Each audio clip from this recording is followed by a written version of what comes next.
ಗೌರವಾನ್ವಿತ ಮುಖ್ಯಮಂತ್ರಿಗಳೇ, ಎಲ್ಲ ನನ್ನ ಮಾಧ್ಯಮದ ಸ್ನೇಹಿತರೆ, ತಮ್ಮೆಲ್ಲ ಸಹಕಾರದಿಂದ ಈ ರಾಜ್ಯದಲ್ಲಿ ಕಾಂಗ್ರೆಸ್ ಸರ್ಕಾರ ತಂದಿದ್ದೀವಿ.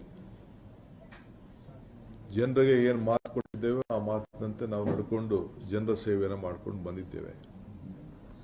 ಈ ರಾಜ್ಯದ ಜನತೆ ನಮ್ಮ ಮೇಲೆ ಅಪಾರವಾದಂತಹ ವಿಶ್ವಾಸ, ನಂಬಿಕೆ ಇಟ್ಕೊಂಡು ನಮಗೆ ಸಹಕಾರವನ್ನು ಕೊಟ್ಕೊಂಡು ಬರ್ತಾ ಇದ್ದಾರೆ.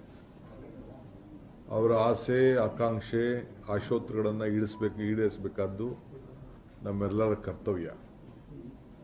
ಆ ನಿಟ್ಟಿನಲ್ಲಿ ನಮ್ಮ ಪಕ್ಷ ಅಧಿಕಾರಕ್ಕೆ ಬಂದಿದೆ. ಸಿದ್ದರಾಮಯ್ಯನವರ ನೇತೃತ್ವದಲ್ಲಿ ಸರ್ಕಾರ ರಚನೆ ಆಗಿದೆ.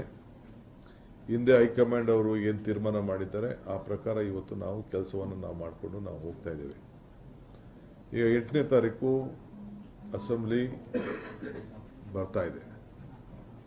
ಅಲ್ಲೂ ಕೂಡ ನಾವು ನಮ್ಮ ಪ್ರತಿತಂತ್ರವನ್ನು ವಿರೋಧ ಪಕ್ಷಕ್ಕೆ ಯಾವ ರೀತಿ ಮಾಡಬೇಕು ಅಂತ ಹೇಳಿ ನಾವು ಈಗಾಗಲೇ ಚರ್ಚೆ ಮಾಡಿದ್ದೇವೆ.